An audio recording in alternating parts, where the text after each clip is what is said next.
Observe the youthfulness of their face, especially after 30, when the first signs of aging start to appear. And many people think that the signs of aging are only related to the skin. So they use face masks, all kinds of them. They use cosmetics, go to cosmetologists, get injections in their face.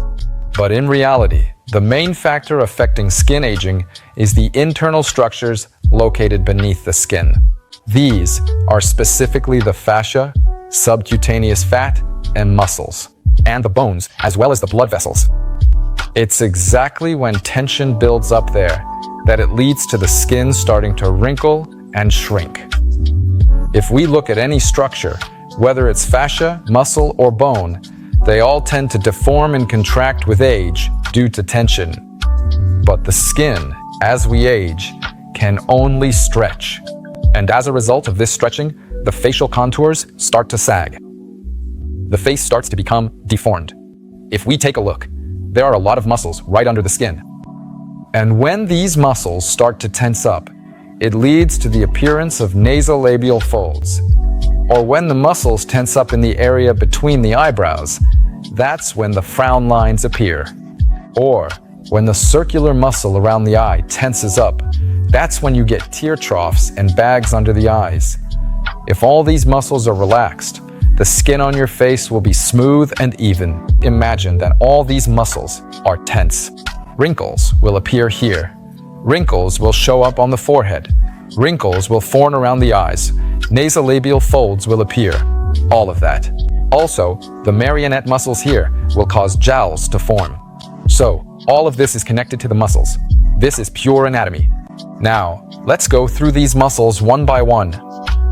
First, starting with the forehead, take a look. This is the fronto-occipital muscle.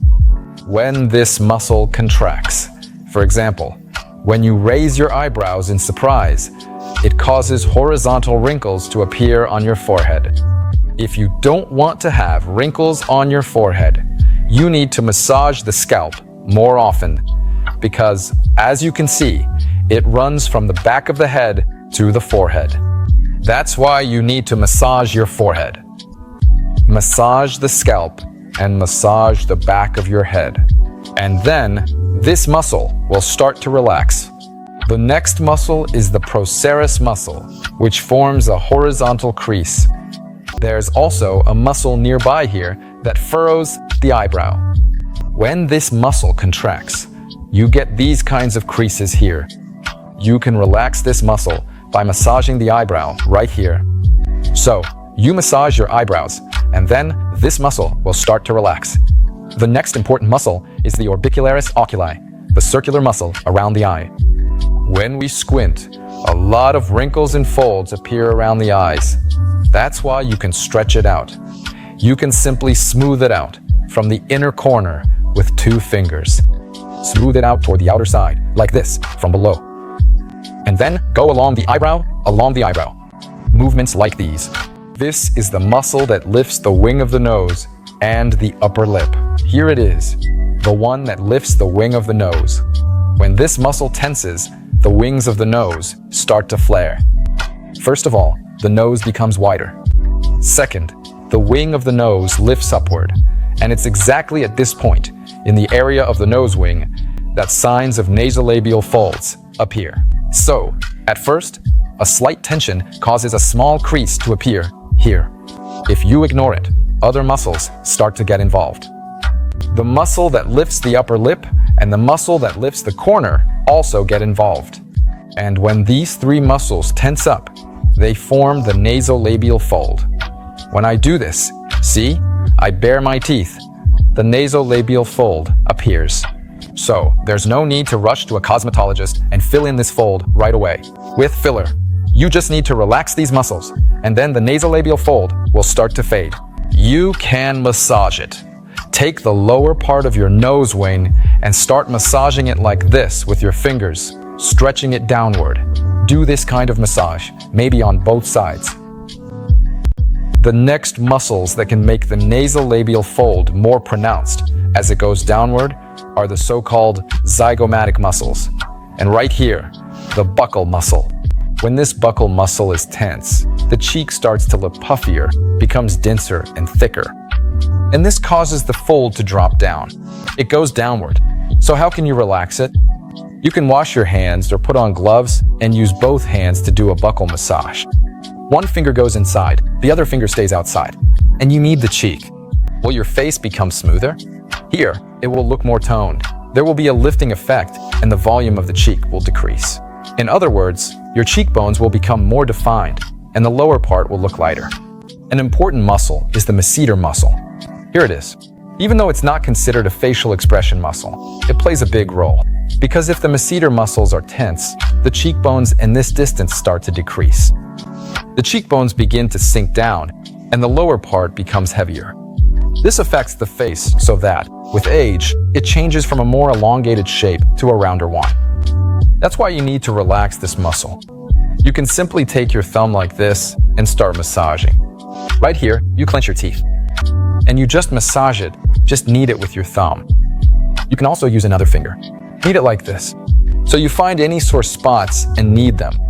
When this muscle relaxes, it will improve lymphatic drainage. So, swelling in the face will decrease because all the lymphatic vessels pass under or outside this muscle. That's why, by kneading this muscle, you improve blood flow. The next muscle is the muscle that pulls down the corner of the mouth. When the face looks depressed or dissatisfied, when jowls and folds appear here. This is related to tension in this area. So, how do you work with this muscle? First of all, smile more. When you smile more, these muscles automatically start to relax. But you can also just take the corner of your mouth and make movements like this. Lift it upward. And every time you lift the corner of your mouth, this muscle will relax. There's also the chin muscle here, which forms a fold like this. There's tension here, right? Just massage it, take it, and relax your chin. And this muscle will relax. The unpleasant folds and bumps here will decrease. If you want plump lips, without those fine lines, not tight or pursed lips, but lips that are juicy and full, you need to improve blood circulation. Again, you need to relax this muscle. So you can use the cat's head grip, you can do it from both sides and knead it. And gradually, this muscle will relax. There's also another important muscle, the platysma, the subcutaneous muscle, which is also responsible for a well-defined facial contour. You just make circular motions like this and relax this muscle. So, I've just shown the basics of how muscles can cause problems on the face, and that's exactly why you need to work with them. Of course, that's not all. Besides the muscles, you also need to work with the bones of the skull, because if you look, all the muscles are attached to what? They're attached to the bones of the skull, and the bones of the skull also have the ability to accumulate tension, because the skull isn't just one bone. The skull is made up of 23 bones, with sutures between them, as well as various membranes, fasciae, and periosteum. A lot of tension also builds up there, and blood vessels pass through the bones of the skull as well. If you want to learn how to work with all the muscles of your face in a comprehensive way and master advanced techniques for working with every facial muscle, you want to look 5 years younger and tighten your face and body, I invite you to join my Faceplasty course. The link is in the description below the video. There you will get a solid foundation on how to quickly rejuvenate your face and solve problems like forehead wrinkles, frown lines, nasolabial folds, sagging facial contours, reduce facial puffiness, and much more. Friends, I'll be honest, there's no magic pill. I regularly take care of my body, and you need to regularly take care of your face as well. You need to work on it consistently every day, and that's when you'll see a cumulative effect. Because doing just one exercise can give you a quick effect, you can feel it. But significant results come from working every day for just 10 to 15 minutes, and you'll see amazing results. Be sure to subscribe to my channel, because every week I post new helpful videos. This was Dr. Alice with you. See you next time.